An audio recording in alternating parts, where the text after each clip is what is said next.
할렐루야. 아멘. 마크 부캐년이라는 목사님이 열렬함이라는 책을 썼는데요. 이 책 안에 이런 이야기가 있습니다. 부시아라고 하는 마을이 있는데 이 마을은 케냐와 우간다의 경계선에 있습니다. 그런데 신기하게도 부시아에서 사람이 죽거나 다치거나 또 행정적인 문제가 생기면 케냐도 안 도와주고 우간다도 안 도와줍니다. 서로 우리는 관계가 없다 이렇게 이야기합니다. 케냐도 아닌 것이 우간다도 아닌 것이 애매한 곳에 경계가 끼어 있어서 부시아는 그야말로 이것도 저것도 아닌 애매한 땅과 애매한 동네가 된 것입니다. 여러분, 이러한 모습은 우리 그리스도인 현재 우리 성도들도 비슷합니다. 이 사람이 예수 믿는 사람인지 이 사람이 안 믿는 사람인지 교회 다니는 거 빼놓고는 구별이 안 됩니다. 교회 다니는 거는 보면 그리스도인 같은데 삶의 모습을 보면 그리스도인 아닌 것 같고 또 어떤 분은 또 그리스도인 같고 헷갈리는 것입니다. 여러분, 예수 믿는 것은 원래 출애굽하는 것입니다. 여러분, 그리스도인이 됐다는 것은 강을 건너는 것입니다. 그래서 옛사람을 버리고 새사람으로, 그리고 주님을 믿지 않는 세상 속에 속했던 사람에서 그리스도에게 속한 사람으로 바뀌는 것입니다. 그런데 여전히 부시아, 바로 경계지역에서 아직도 이것도 아니고 저것도 아니고 케냐도 아니고 우간다도 아니고 그리스도인도 아니고 세상 사람도 아닌 중간선에서 왔다 갔다 하는 그런 이상한 가치관을 가진 사람들이 많다는 것입니다.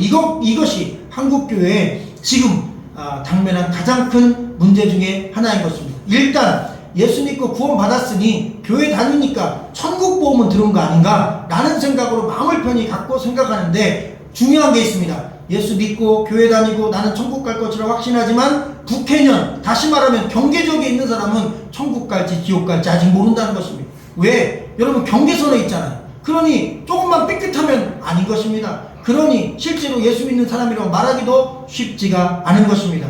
이런 상황 속에서 우리의 소속이 과연 어디냐, 그리스도인이냐, 천국 백성이냐, 세상이냐, 세상 사람이냐 라고 하는 것에 대하여 강력한 도전을 주는 메시지가 오늘 우리가 만날 로마서 말씀입니다. 자, 15절 말씀을 여러분이 한번 읽어주시면 고맙겠습니다. 15절 시작. 그런즉 어찌하리요 우리가 법 아래 있지 아니하고 은혜 아래 있으니 죄를 지으려 그럴 수 없느니라. 아멘. 첫 번째로 우리가 북해년, 다시 말하면 부시아, 다시 말하면 중간 지역에 있냐 없냐를 확인하는 첫 번째 방법은 내가 예수 믿고 교회 다니는데 또 예배도 잘 드리는데 중요한 것은 이렇게 예수 믿는 사람으로서 죄를 지으며 계속 살아도 되는가? 라고 하는 질문입니다. 오늘 로마서 말씀은 15절에서 단호합니다. 그럴 수 없느니라 그랬습니다. 한번 따라 볼까요? 그럴 수 없다. 단정지어 얘기합니다. 계속 죄를 지으며 마음껏 내 마음대로 내 의지대로 내 육체대로 내 욕심대로 만약 살아간다면 그 사람은 그리스도인이 아니고 교회 다니는 구원받지 못한 사람일 수 있다는 것입니다. 여러분, 십자가 용서의 은혜는 죄에 대한 사면이지 죄에 대한 면책 특권은 아니라는 것입니다. 여러분, 우리가 죄 지은 것에 대하여 용서해 주신 거지 우리가 무슨 죄를 지어도 괜찮다는 면책 특권이 아닌 것입니다. 여러분, 외국에서 우리나라에 와 있는 외교관들은요 약간의 면책 특권이 있습니다. 그래서 그 사람들은 사실 교통법규를 어겨도 사실은 벌금을 내지 않습니다. 그래서 그 사람들 이렇게 번호판이 달라 외교 땡땡 이렇게 써 있는데 과속 뭐 기타 이런 교통사고만 내지 않으면 크게 이런 법의 접촉을 많이 안 받습니다. 잘못을 해도 한국법의 접촉도 안 받아요. 또 그 나라로 다시 소환됩니다. 이렇게 면책특권이 있는 사람들이 있을 수 있어요. 그러나 여러분, 하나님의 법은 그렇지 않습니다. 예수 그리스도의 용서는 우리의 죄를 용서하신 법이지 우리가 마음껏 죄 짓고 살아도 모든 죄가 용서된다는 면책특권이 아닙니다. 그래서 구원파가 위험한 것입니다. 여러분, 구원파의 논리는 그겁니다. 예수 믿으면 우리의 죄를 예수님이 다 용서해 주신 건데 왜 기독교는 회개기도를 하냐는 것입니다. 여러분, 예수 믿고 우리가 그날 죽으면 회개기도를 할 필요가 없습니다. 예수 믿고 그날 죽으면 그날 천국 가죠. 그날 예수 그리스도를 믿고 죄사함 받았으니까. 그런데 중요한 건 예수 그리스도를 믿고 죄사함 받고 구원을 받았는데도 불구하고 육체를 갖고 있는 인간은 죄의 유혹에서 넘어질 수밖에 없어서 우리가 살면서 여러분 목욕도 하고 손도 닦듯이 우리의 영혼은 근본적으로 구원받았을지라도 삶의 과정에서 우리에게 묻은 더러운 때를 주님 앞에 고백하고 내가 그리스도인인데 그리스도인답지 못하게 죄 가운데 산 것을 주님 앞에 고백할 때 여러분 그 진실한 마음을 회개하는 그 중심이 그리스도인의 모습이라는 것입니다. 아멘. 그래서 여러분 그런 중심이 없이 마음껏 죄짓고 살 수 있다면 그것은 구원파의 논리요, 그것은 구원받은 그리스도인이 아니라는 것입니다. 그럴 수 없다라는 말씀은 헬라어 메게노이토라는 말씀인데 그런 일이 없을지어다라고 바꿔도 됩니다. 이것은 소원의 말입니다. 그런 일이 없길 바란다는 것입니다. 여러분, 그리스도인은 여러분 은혜 안에 있지만 그 은혜 때문에 우리 마음껏 죄짓고 사는 게 아니라 죄와의 관계를 끊고 살기를 바란다는 것입니다. 이것이 주님의 소원임을 여러분 믿으시기를 주의 이름으로 간절히 축원합니다. 여러분, 예수 그리스도를 믿는 신앙이라면 죄가 우리를 주장하지 못하도록 맞서 싸워야 되며 죄가 우리의 주인 되지 못하도록 우리는 맞서 싸워야 되는 것을 믿으시기를 주의 이름으로 축원합니다. 죄와 맞서 싸울 수 있는 담대함이 있다면 우리는 그리스도인이 되었다. 우리는 여러분 중간지대에 있는 사람이 아니라 완전히 그리스도인으로 넘어왔다라고 우리가 확신을 가져도 관계가 없겠습니다. 여러분, 배를 타고 여행을 합니다. 크루즈를 타고 신나게 여행할 수 있습니다. 또한 항공모함을 타고 어느 나라와 전쟁을 치를 수 있습니다. 우리가 예수 믿고 구원받고 믿음 생활하는 것은 크루즈 여행이 아니라 항공모함 타고 전쟁터에 나가는 것입니다. 예수 믿으면 우리가 행복할 수 있지만 예수 믿는다고 무조건 행복한 게 아니라 우리가 대부분 이 영적 전쟁에서 싸워야 됩니다. 그 내용에 대하여 16절이 말해줍니다. 같이 읽어볼까요? 시작. 너희 자신을 종으로 내어줘 누구에게 순종하든지 그 순종함을 받는 자의 종이 되는 줄 너희가 알지 못하느냐? 혹은 죄의 종으로 사망에 이르고 혹은 순종의 종으로 의에 이르느니라. 아멘. 할렐루야. 여러분, 너희 자신을 종으로 내어주어 누구에게 순종하든지 순종함을 받는 그 자의 종이 되는 줄 너희가 알지 못하느냐? 여러분, 깡패 말을 들으면 누굴까요? 깡패입니다. 여러분, 마찬가지입니다. 미국의 법을 따르는 사람은 누굴까요? 미국 사람입니다. 대한민국의 헌법을 따르면요, 대한민국 백성입니다. 그럼 하나님 나라의 법을 따르면요, 하나님 나라 백성인 겁니다. 그런데 교회 다니는데 하나님 나라의 법을 안 따라요. 예수님의 말씀을 안 따라요. 그냥 교회만 다니고 천국보험만 들고 내 마음대로 내 육체에 원하는 소원대로 세상의 법을 따라 세상을 따라 여러분 죄의 종으로 살아가요. 그럼 그 사람은 교회는 다니지만 그리스도인은 아니고 예수의 종이 아닌 것입니다. 하나님의 법을 따르는 자가 하나님의 종입니다. 순종함을 받는 자라는 말씀을 직역하면 말을 잘 듣는 자, 철저하게 복종하는 자. 그런데 이 말씀이 현재형입니다. 가만히 생각해 봤어요. 과거, 현재, 미래가 있는데요. 이 헬라어는 현재를 항상 현재 자체가 그냥 진행형입니다. 미국 우리 영어에는 현재 진행형 있고 현재가 있잖아요. 근데 현재 자체가 그냥 진행형이에요. 붙여버렸어요. 왜 그러냐면 이스라엘 사람들은, 유태인들은 시간 개념이 상당히 깊습니다. 과거 보십시오. 과거는 지나갔으니까 그냥 과거는 정해진 시간이지 않습니까? 근데 현재는, 자, 지금이 여러분 현재입니다. 그럼 지금 말한 현재는 또 지나가서 과거가 됐어요. 또다시 여러분 지금이 현재입니다. 방금 말한 건 또 과거가 됐어요. 가만히 보면 우리는 미래를 사는 것도 아니고 과거를 사는 것도 아니고 매 순간 현재를 사는 거예요. 아멘. 현재가 쌓이면 과거가 되고 현재가 쌓이면 과거가 돼요. 어찌 보면 과거, 현재만 존재하지 사실 미래가 존재하지 않을 수도 있어요. 그래서 가만히 보니까 현재라는 이 시제는요, 여러분 멈추어 있지 않은 거예요. 과거는 멈추어 있습니다. 지나갔잖아요. 미래는 아직 오지도 않았기 때문에 진행이라고 말할 수 없어요. 그래서 현재를 진행으로 보는 겁니다. 현재는 현재라고 하는 순간이 바로 지나가 버려요. 또 지나가 버려요.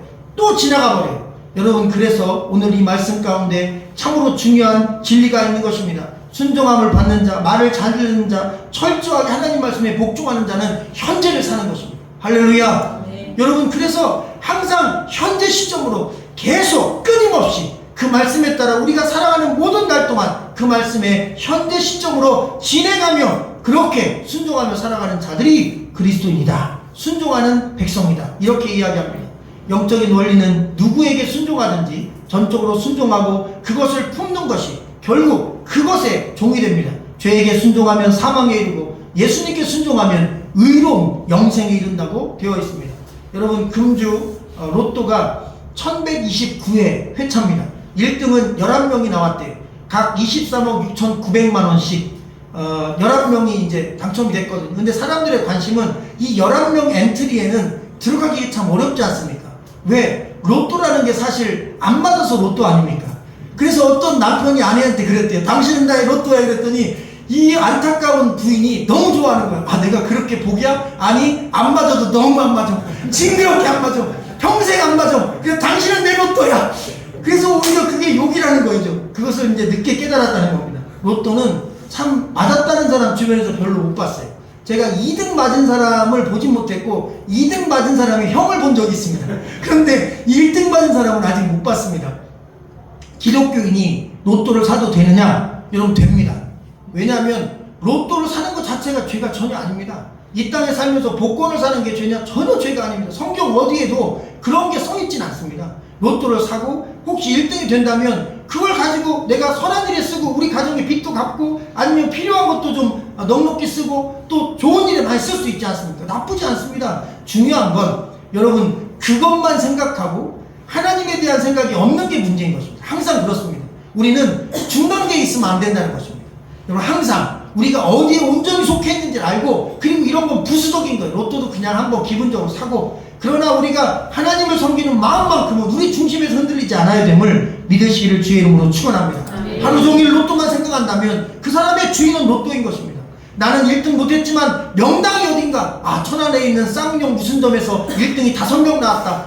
그래 이번 주는 거기서 사야지. 그러면 로또 순회를 해서 거길 가서 산다는 거예요. 그래서 그런 명당 자리에는 순번표를 받아서 그걸 사기도 합니다. 여러분 그게 날 지배하면 그것이 나의 주인이 됩니다. 그래서 그것을 경계하라는 것입니다. 지배당하지 말라는 것입니다. 세상 속에 살기 때문에 세상과 관계를 끊고는 못 삽니다. 우리가 죄를 한 번도 안 짓고는 못 삽니다. 그러나 세상에 속하지는 말라는 것입니다. 세상의 물이 나를 온전히 다 잠그지 못하게 하라는 것입니다. 할렐루야. 우린 세상에 둥둥 떠다녀야 됩니다. 마치 여러분 예수 그리스도께서 우리를 이 땅에서 구원하셔서 이 세상에 속한 자가 아니라 그리스도에게 합한 자, 속한 자를 만들어 그렇게 살기를 원하시는 것과 같다는 사실을 믿으시기를 주의 이름으로 간절히 축원합니다. 아멘. 여러분 오늘 말씀 16절 후반부에 보면 혹은 죄의 종으로 사망에 이르고 혹은 순종의 종으로 의에 이른다고 했습니다. 여러분 죄의 종으로 살면 결과는 사망입니다. 그러나 순종의 종으로 말씀에 순종하고 예수님께 순종하고 예수님께 속해서 살면 의로움, 다시 말하면 의로운 자에게 주어지는 영생과 천국이라는 것입니다. 그러니 죄에 속해서 세상에 속해서 살다가 사망을 당할지 하나님 말씀에 순종하며 살다가 의롭게 되어 천국 갈지는 여러분 우리에게 하나님께서 주신 선택사항임을 기억하기를 주의 이름으로 간절히 축원합니다. 여러분 교회에는 목사, 목회자가 있습니다. 전도사, 또 직분자, 그리고 교인이 있습니다. 그러면 목사, 전도사, 직분자, 교인, 집사, 권사, 장로 다 좋습니다. 그러나 교회 다니면서 우리에게 가장 영광스러운 네임택은 그리스도인입니다. 할렐루야. 한번 따라합시다. 나는 그리스도인입니다. 여러분 2000년 전에는 나는 그리스도인입니다 라고 외치면 죽었습니다. 나는 예수 믿습니다 하면 끌려가서 매를 맞았습니다. 그래서 지하 땅굴을 파고 2만 명씩 땅속에서 살기도 했습니다. 그리고 그 땅속에서 햇빛을 못 봐서 오래 못 살고 다 죽어갔습니다. 그냥 버티다 갔습니다. 그런데 여러분 지금은 내가 그리스도인이라고 말해도 우리가 핍박받지 않습니다. 북한에서는 그리스도인이라고 말하면 잡혀갑니다. 문제가 됩니다. 그러나 우리나라는 자유롭습니다. 그러니 이것이 축복의 시대인 것입니다. 믿음의 시대인 것입니다. 그러니 우리가 그리스도인이라는 이 네임택을 자랑스럽게 여기고 여러분 이 네임택을 여러분 영광스럽게 여기기를 주님의 이름으로 간절히 축원합니다. 그래서 이름값 하며 사는 것입니다. 그리스도인이니까 하나님 말씀 따라 이웃을 사랑하고 하나님을 사랑하는 일에 마음을 쏟고 살아갑니다. 그래도 믿지 않는 자보다 조금 더 거룩하게 살려고 마음 써봅니다. 죄와 싸우려고 노력해봅니다. 그런 중심이 있다면 그 사람은 그리스도인입니다. 아멘. 그런 여러분 꿈틀거리는 중심이 없다면 그 사람은 죽은 물고기 아닙니까? 그래서 신앙생활은 물에 떠내려가는 존재가 아니라 물을 역류해가는 존재니까 여러분 헤엄쳐서 올라가기 조금 힘들지만 여러분 물에 쓸려가면 얼마나 좋아요. 세상 따라가면 얼마나 좋아요. 얼마든지가 세상 따라갈 수 있습니다. 그런데 우리는 세상 물줄기를 역류해서 상류에 좀 더 맑은 일급수를 향해서 가는 것입니다. 그 끝에 여러분 놀랍게도 하나님의 구원의 생수가 있습니다. 세상 따라가면 사망이랍니다. 그런데 말씀 따라가서 역류해서 힘들지만 땀 뻘뻘 흘리고 교회 나오는 것도 쉽진 않죠. 주일날 교회 나오고 예배 드리고 말씀에 순종하고 내가 그리스도인으로 살고자 결심하고 그런 어떤 수고 애씀 속에서 죄와 싸우고 그리고 좀 더 거룩하게 살고 몸부림치고 그게 다 물줄기를 거슬러 올라간 연어 같은 삶입니다. 그런데 그 끝에는 일급수가 있대요. 그 끝에는 생명수가 있대요. 그렇게 살아야 구원받는데요. 아멘. 여러분, 예수 믿는 것은 가만히 떠내려가는 삶이 아닙니다. 그냥 흘러가는 삶이 아닙니다. 예수 믿으면 여러분 우리 삶 가운데 그런 전투적인 그런 결단이 필요하다는 사실을 기억하기를 주의 이름으로 간절히 축원합니다. 아멘. 대표적인 예가 삼손과 들릴라입니다. 삼손은 역사상 가장 힘이 센 파워풀한 남자였습니다. 그는 능력 있는 사람이었습니다. 성령으로 충만한 사람이었습니다. 그런데 여러분, 성령이 충만한 사람도 육체의 시험에 빠질 수 있는 것입니다. 다윗도 하나님이 그렇게 살아가는데 육체의 유혹에 넘어졌지 않습니까? 우리가 다윗보다 위대하지 않습니다. 삼손보다 더 힘이 세지도 않습니다. 그러면 우리도 쉽게 넘어집니다. 그런데 중요한 게 있어요. 여러분, 삼손보다 다윗보다 우리가 더 큰 죄를 짓지 않았다는 것입니다. 여러분, 참 신기하죠? 우리 더 연약한데 사람 안 죽였지 않습니까? 다윗은 살인자입니다. 우리아의 남편만이 아니라 그 남편의 부대인 그 성공부대 수백 명인지 수천 명인지 모르는 어마어마한 사람들 집단살인한 사람입니다. 여러분, 인간 이하입니다. 쓰레기입니다.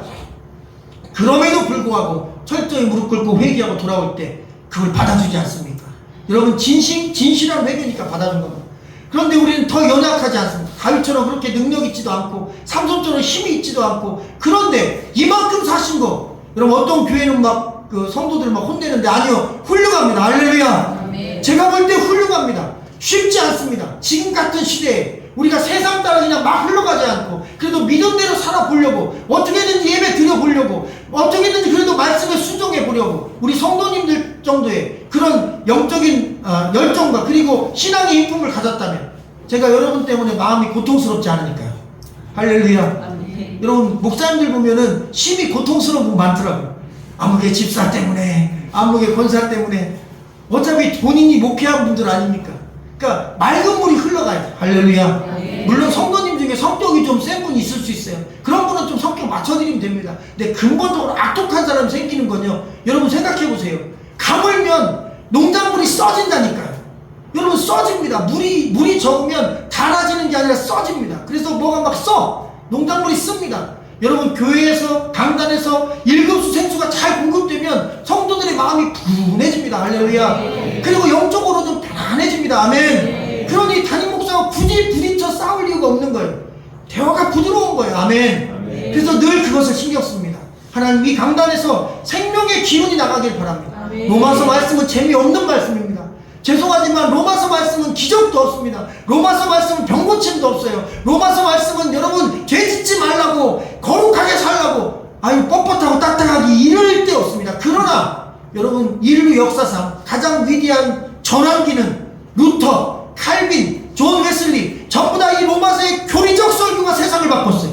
참 신기하죠? 은혜 받아라, 병 고쳐라, 축복받아라. 여러분, 이런 부흥시대의 설교가 세상을 바꾼 게 아닙니다. 여러분, 중세시대도 18세기도 20세기 초반의 부흥의 역사도 이 딱딱한 로마서의 교리적 설교, 믿음의 본질을 찾아라, 우리가 신앙의 사람으로서 그리스도에 속한 자로 살아야 된다 라고 하는 이 로마서의 핵심 교리가 여러분 시대를 바꾼 겁니다. 여러분, 가정을 바꾼 겁니다. 그러니 재밌는 설교보다 여러분 생명 있는 설교가 중요하고, 여러분 귀를 즐겁게 하는 여러분 그런 기적의 설교보다 오히려 딱딱하지만 견과류 같은 그런 고소한 설교가 더 중요하다. 그걸로 단단히 갖출 때 나중에 이제 되면 기적 설교도 은혜가 되는 것입니다. 이것으로 우리가 충만해지기를 주님의 이름으로 간절히 축원합니다. 자, 19절 읽어볼까요? 시작. 너희 육신이 연약함으로 내가 사람의 예대로 말하노니 전에 너희가 너희 지체를 부정과 불법에 내주어 불법에 이른 것 같이 이제는 너희 지체를 의에게 종으로 내주어 거룩함에 이르라. 아멘. 저희가 성결교회입니다.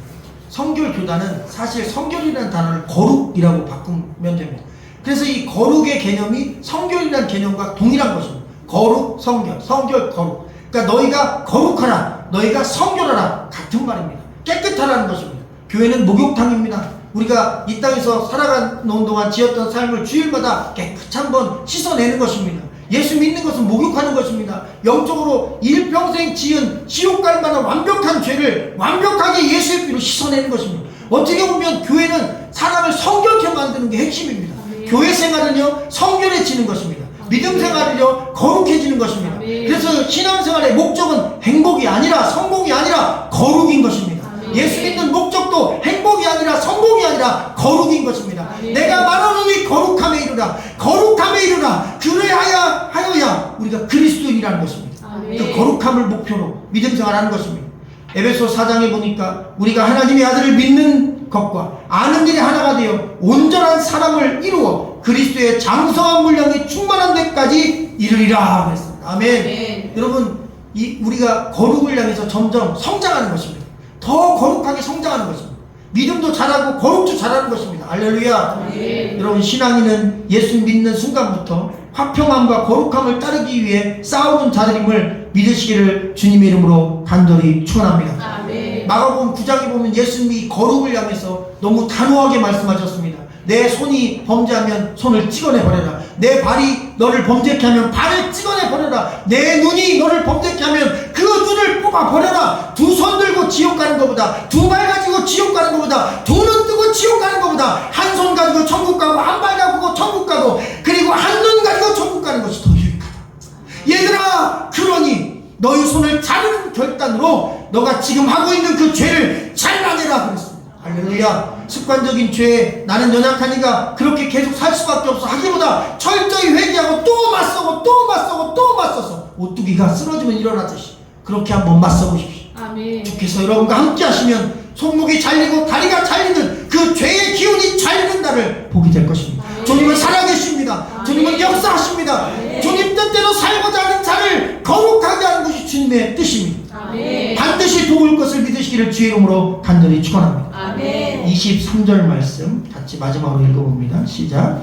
죄의 싹은 사망이요 하나님의 연사는 그리스도 예수 우리 주 안에 있는 영생이라. 아멘. 이 로마서의 오늘 이 말씀은 극명한 대조가 계속 일어납니다. 대조법이죠. 죄의 종, 의의 종, 사망, 영생, 죄의 싹, 하나님의 연사. 이렇게 계속 대조하고 비교하면서 주님께서 결론적으로 말하고 싶은 것, 그것은 바로 죄의 싹은 사망이고 하나님의 연사는 그리스도 예수 우리 주 안에 있는 영생이라는 뜻입니다. 바로 이 23절이 핵심 구절이 되겠습니다. 여러분, 여기 죄의 싹이라고 그랬는데요, 이 싹은 사실 월급으로 번역하면 좋습니다. 그리고 일당 또는 월급으로 번역해야 되는데, 이게 원어상의 의미가 어떤 거냐면요, 율법에서 일한 사람의 일당이나 월급을 갈취하거나 안 주는 것을 중죄로 여깁니다. 하나님이 정한 율법에 그래요. 그 사람 해지기 전에 돈을 주라는 거예요. 왜? 그 일당을 가지고 음식을 사서 기다리는 가족들에게 가야 하루 종일 쫄쫄 굶은 가족들이 저녁에 한 끼 먹는 거예요. 그래서 그들이 가난하고 배고픈 그들이 일당으로 사는 자들이 일당을 못 받아서 가족들이 하루 이상 굶게 하지 말라는 게 주의 뜻입니다. 그래서 일당을 안 주면 안 됩니다. 어떤 일이 있어도 일 시키면 돈을 줘야 돼요. 그래서 반드시 1급이든 월급이든 제때 맞춰 막 줘야 되는 거예요. 자, 그것이 이제 원칙인데, 이 원어상의 의미는 그렇습니다. 그래서 이게 얼마나 강력한 배경을 갖고 있냐면, 어떤 경우에도 침해 당할 수 없는 정당하고 마땅한 권리를 의미합니다. 그러니까 이 싹스는요, 절대로 빼앗기지 않는 거예요. 무조건 그 싹스에 대하여 결과로 월급이 나오는 거예요. 근데 중요한 건 이걸 죄에 비유했잖아요. 죄의 싹스는 사망인데, 죄를 지으면 절대로 변하지 않고 사망에 이른다는 거예요. 죄 가운데 살면 절대로 변질이 되지 않고 무조건 죽는다는 거예요. 그러니 그렇게 되지 않게 하라는 거예요. 여러분, 얼마나 강력한 말씀입니까? 긍정적인 말씀을 가지고 부정적인 걸 비유해서 주신 위대한, 어떻게 보면 문학적인 표현인 것입니다. 월급 너희 받지? 그거 안 받으면 난리 나지? 그거 안 준 사람은 율법에서 죄인이라고 하지? 심지어 잡아 감옥에 쳐넣지? 그거와 마찬가지로 너 죄 지면 반드시 월급 나온다. 너 죄 지면 반드시 그날 일당 나온다. 그게 바로 사망이란다. 그게 바로 저주란다. 그러니 죄 짓지 말라는 거예요. 그러니 죄에서 벌어지라는 거예요. 그 죄에 반드시 받는 월급 받지 말라는 거예요. 할렐루야. 그래서 죄를 멀리하는 것, 죄를 끊는 것, 죄에서 돌아서는 것, 바로 그런 결단을 갖고 살아가는 것, 그게 신앙생활입니다. 교회 왔다 갔다 하는 수준이 아니라 죄와 싸우는 수준으로 우리의 신앙이 올라가야 되는 것입니다. 마음껏 죄질 수 있습니다. 내가 돈 몇만 원만 있으면 충분히 타락할 수 있는 시대입니다. 그러니 남자들도 죄짓지 말고 여자들도 죄짓지 말고 채팅 사이트 그 외에 모든 이 땅에 우리를 유혹하는 수많은, 조금만 손 뻗으면 넘어질 수 있는 수없이 많은 유혹들에서 여러분 우리를 지켜내기가 쉽지 않습니다. 그래서 여러분 신앙생활은 죄와 싸우는 것입니다. 만약 그렇지 않다면 사망뿐인 것입니다. 죄 따라가면 죽습니다. 죄 따라가면 죽습니다. 죄 따라가면 죽습니다. 세계적인 유명한 설교자 빌리그리암 목사님이 한국에서 100만 명 모아놓고 설교할 때 영문 설교를 한 것을 통역한 김장한 목사님 설교, 그 영문 설교, 한글 설교를 보면서 제가 설교를 늘 막 베꼈었거든요. 한 수천 편을 막 계속 베꼈었습니다. 남의 설교를 어느 정도 그분들의 원고가 단단한지. 근데 굉장히 순한데 그분의 내용 가운데 이런 내용이 있습니다. 그 100만 명 모아놓고 하신 그 당시 이 빌리그리암 목사님 설교 예화입니다. 여러분 돼지는 콩을 좋아합니다. 그래도 돼지를 도살장에 끌고 가려면 목에다 끈을 매서 끌면 돼지가 알아서 그것을 미리 캐치하고 동물들은 알아 죽는 날을. 그래서 안 끌려간대요. 근데 그 미련한 돼지가 이 주머니에서 콩을 이렇게 던져주면 꿀꿀 그리고 콩을 먹고 또 콩을 던져 꿀꿀 그리고 콩을 먹고 콩만 바라보고 계속 가는 거예요. 그러면 콩을 던지면서 어디로 가요? 도살장이요. 도살장 문이 활짝 열려있고 계속 던져주면 앞에 있는 도살장을 못 봐. 왜? 눈앞에 있는 콩 때문에요. 꿀꿀콩 꿀꿀콩 계속 먹다가 도살장 문이 딱 닫히면 걔는 그 다음에 저쪽에서 삼겹살로 나오고 오겹살로 나오고 여러분 특수부위로 잘려서 나와요. 어머 콩 따라갔더니 죽었네. 여러분 그와 마찬가지입니다. 마귀는 우리 눈앞에 있는 유혹에 자꾸 꿀꿀거리고 먹게 만듭니다. 우리는 돼지가 아닙니다. 하나님의 백성입니다. 할렐루야. 눈을 들어 주를 보라. 눈을 들어 하늘을 보라. 할렐루야. 땅만 보고 살면 지옥 갑니다. 여러분 욕심만 따라 살면 지옥 갑니다. 그러나 하늘을 봐야 됩니다. 믿음으로 살아야 됩니다. 말씀을 따라가야 됩니다. 우리는 콩이 아니라 말씀 따라가야 삽니다. 할렐루야. 예수 믿는 것은 그냥 여러분 종교적 활동이 아닙니다. 사느냐 죽느냐, 영원히 지옥 가느냐 영원히 천국 가느냐, 이거는 여러분 인생에 있어서 가장 중요한 문제입니다. 그러니 믿음 생활을 우습게 여기면 안 됩니다. 교회 생활을 쉽게 생각하면 안 됩니다. 여러분 이거는 생명과 같이 소중한 것입니다. 할렐루야. 우리 교회가 아니든 남의 교회든 어느 교회든 이 땅에 존재하는 모든 교회는 그래서 소중합니다. 할렐루야. 여러분 그리고 마지막 단어입니다. 하나님이 연사하는 그리스도 예수 우리 주 안에 있는 영생이라고 했습니다. 여기서 은사는 선물이고 부여된 은총인데 여러분 이게 역사적 배경이 있습니다. 여기도 역시 마찬가지. 이 은사라는 개념, 이 단어를 들으면 군인들은 딱 옵니다. 황제 생길 때 바로 이게 나옵니다. 이 은사, 이 단어로 선물이 나와요. 이 단어를 써서 선물을 줘요.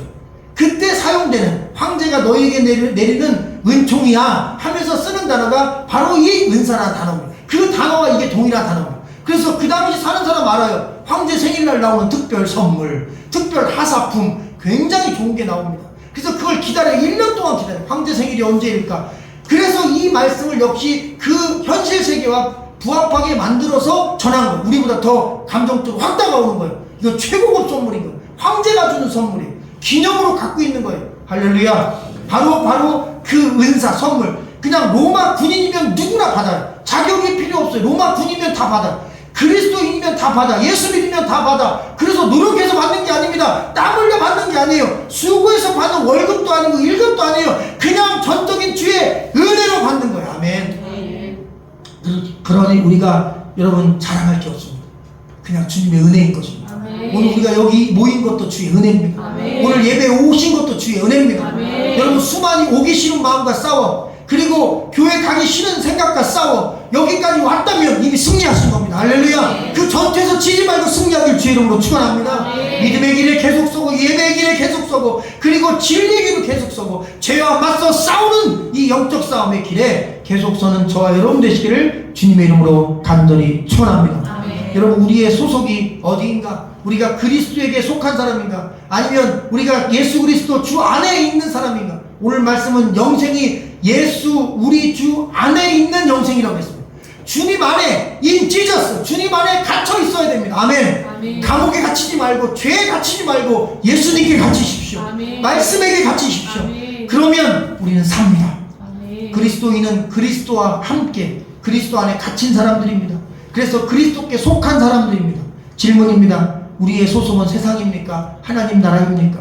우리의 소속은 하나님 나라가 맞다면 하나님 나라의 법인 예수의 가르침과 그 말씀을 진심을 다해 순종하고 따라가는 저와 여러분 되시기를 주님의 이름으로 간절히 축원합니다. 우리 기도하겠습니다.